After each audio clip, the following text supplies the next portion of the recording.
নমস্কার বন্ধুরা, নিতুস কিচেনে আপনাদের সকলকে স্বাগত জানাই। আজকের রেসিপিটি হলো ঘরোয়া পদ্ধতিতে পটল আলু দিয়ে মাছের ঝোল। উপকরণে মাছ এবং কেটে রাখা আলু, পটল, লঙ্কা, আদা ও টমেটো নিয়েছি। কাঁচা মাছের ওপর পরিমাণ মতন হলুদ ও নুন দিয়ে তা ভালো মতন মাখিয়ে রাখতে হবে কিছুক্ষণ। অপরদিকে আদা ও লঙ্কাটি ভালো মতন মেখে নিয়ে তার মধ্যে হলুদ গুঁড়ো, লঙ্কা গুঁড়ো এবং জিরে গুঁড়ো দিয়ে পরিমাণ মতন জল দিয়ে সেই মশলার মিশ্রণটিকে কিছুক্ষণ রেস্টে রেখেছি।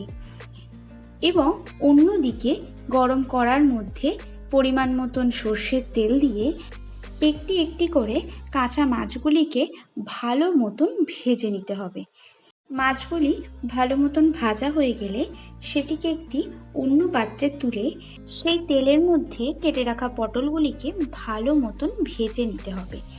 কিছুক্ষণ পর পটলটি ভাজা হয়ে গেলে সেটিকে অন্য পাত্রে তুলে নিয়ে কিছুটা তেল দিয়ে তার মধ্যে গোটা জিরে দিয়ে একটু নাড়াচাড়া করে কেটে রাখা টমেটোটি এর মধ্যে দিয়ে নিতে হবে।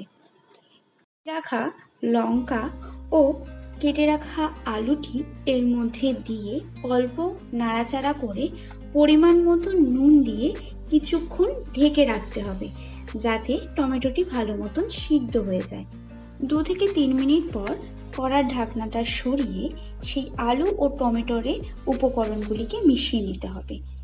পরবর্তীতে ভেজে রাখা পটলগুলিও এর মধ্যে দিয়ে সকল কটি সবজি ভালো মতন নেড়ে চেড়ে মিশিয়ে রাখা সেই মশলাটি এর মধ্যে দিয়ে নিতে হবে।